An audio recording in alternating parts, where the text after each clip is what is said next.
নমস্কার বন্ধুরা, welcome to Shampa's kitchen. আজ আপনাদের সাথে শেয়ার করব গুড়ের পাটিসাপটা রেসিপি। সাথে থাকবে কিছু টিপস অ্যান্ড ট্রিক্স, যা ফলো করলেই প্রতিটা পাটিসাপটা খুব নরম হবে আর প্যানেও আটকাবে না। যারা প্রথমবার ট্রাই করবেন তারাও এক চান্সেই পারফেক্ট পাটিসাপটা বানিয়ে নিতে পারবেন। এমনই প্রায় 1200-র ওপর সমস্ত রকমের রান্নার সহজ রেসিপি শম্পাস কিচেনে পেয়ে যাবেন। তার জন্য শম্পাস কিচেন সাবস্ক্রাইব করে নিন, যা সম্পূর্ণ ফ্রি। সাথে বেল আইকনটা ক্লিক করে অল নোটিফিকেশন অন করে নেবেন, তাহলে আমার সমস্ত নতুন রেসিপি শেয়ার করার সঙ্গে সঙ্গে তার নোটিফিকেশন আপনাদের কাছে পৌঁছে যাবে। তাহলে চলুন শুরু করি।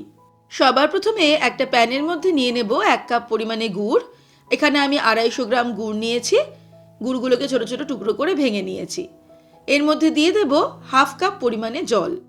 তারপরে ফ্লেমটাকে অন করে হাই ফ্লেমে এটাকে রান্না করব, নাড়তে নাড়তে, যতক্ষণ না গুড়টা সম্পূর্ণ জলের মধ্যে গুলে যাচ্ছে।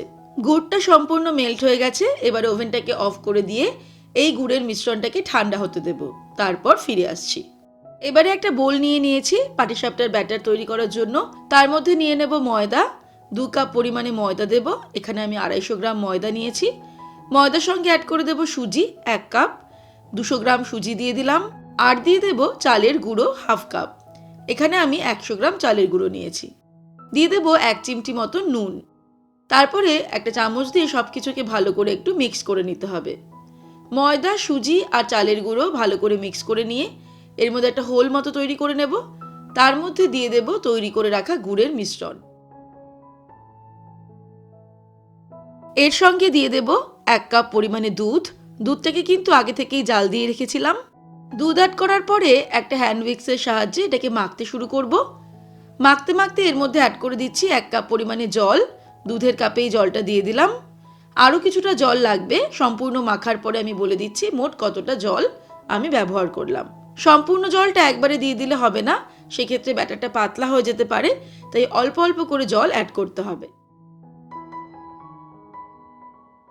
আরও 1 কাপ জল ব্যবহার করে আমি ব্যাটারটা তৈরি করে নিয়েছি।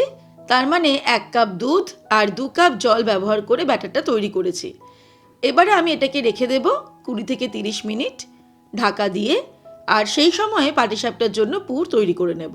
এবারে পুর তৈরি করার জন্য একটা কড়াই নিয়ে নেব। তার মধ্যে নিয়ে নেব নারকেল কোড়া। একটা মাঝারি সাইজের নারকেল আমি কুড়িয়ে নিয়েছি। এখানে 2 কাপ মতো নারকেল কোড়া নিয়েছি। নারকেলের সঙ্গে অ্যাড করে দেব পাটালি গুড়। প্রায় 300 গ্রাম মতন গুড় আমি ভেঙে নিয়েছি, সেটা দিয়ে দিলাম। 1 কাপ গুড় হয়েছে। এবারে অল্প একটু জল এর মধ্যে অ্যাড করে দেব। তারপর ওভেনটাকে অন করে হাই ফ্লেমে প্রথমে আমরা 2 মিনিট নাড়তে নাড়তে রান্না করব। হাই ফ্লেমে 2 মিনিট রান্না করে নেওয়ার পর এবারে ফ্লেমটাকে মিডিয়াম টু লোতে করে আরও 5 থেকে 6 মিনিট নাড়তে নাড়তে রান্না করতে হবে পুর তৈরি করার জন্য। প্রায় 5 মিনিট আমি নাড়তে নাড়তে রান্না করে নিলাম মিডিয়াম টু লো ফ্লেমে। এখন কিন্তু পুরটা আমাদের তৈরি হয়ে গেছে।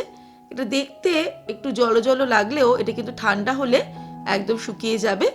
তাই আমি এবার ওভেনটাকে অফ করে দেব। তারপর চলে যাব পরের স্টেপে। এদিকে ব্যাটারটাও 20 মিনিট হয়ে গেছে। এবারে একটা হাতা দিয়ে খুব ভালো করে ব্যাটারটাকে ফেটিয়ে নেব। খুব ভালো করে ব্যাটারটাকে ফেটিয়ে নিলে পাটিসাপটাটা খুব ভালো হবে। আর এই রকম ঠিক ঘনত্বটা হয়েছে ব্যাটারের, দেখে নিন। এই যে এরকম আমরা পাতলা মতো ব্যাটার তৈরি করে নেব পাটিসাপটার জন্য। এবারে আমরা চলে যাব ফাইনাল স্টেপে। এবারে পাটিসাপটা ভাজার জন্য একটা প্যান গরম করে ফ্লেমটাকে লোতে করে এর মধ্যে একটু তেল ব্রাশ করে নেব। আপনারা চাইলে ঘিও ব্রাশ করে নিতে পারেন। প্রথমবারটা খুব ভালো মতো ব্রাশ করে নিতে হবে। অয়েল ব্রাশ করে নেওয়ার পর এবারে ব্যাটারটাকে আবারও হাতা দিয়ে একটু ভালো করে ফেটিয়ে নিয়ে 1 হাতা ব্যাটার প্যানের মধ্যে দিয়ে দিতে হবে। তারপরে প্যানটাকে ঘুরিয়ে নিয়ে এটাকে গোল করে দেব। তারপর এটাকে ঢাকা দিয়ে রান্না করব 30 সেকেন্ড। ফ্লেমটা কিন্তু লোতেই থাকবে। 30 সেকেন্ড হয়ে গেলে এর মধ্যে পুর দিয়ে দেব। কিছুটা পরিমাণে পুর আমি হাতের সাহায্যে এইভাবে একটু লম্বা মতো করে এক প্রান্তে বসিয়ে দিলাম। তারপরে একটা খুন্তির সাহায্যে এটাকে ফোল্ড করে ঠিক এইভাবে পাটিসাপটাটা তৈরি করে নেব। তারপর এটাকে প্যান থেকে তুলে নেব। দেখলেন কত সহজে পাটিসাপটাটা তৈরি হয়ে গেল। একটা পাটিসাপটা ভেজে নেওয়ার পর আবারও কিন্তু অয়েল ব্রাশ করে নিতে হবে আর ব্যাটারটা দেওয়ার আগে ভালো করে ফেটিয়ে নিতে হবে। এই কাজটা কিন্তু রিপিটেডলি করতে হবে পাটিসাপটা তৈরি করার সময়। ব্যাস তৈরি হয়ে গেল দারুণ টেস্টি গুড়ের পাটিসাপটা রেসিপি, যা মুখে দিলেই মিলিয়ে যাবে। এবারে আপনারাও এইভাবে পাটিসাপটা তৈরি করে দেখুন।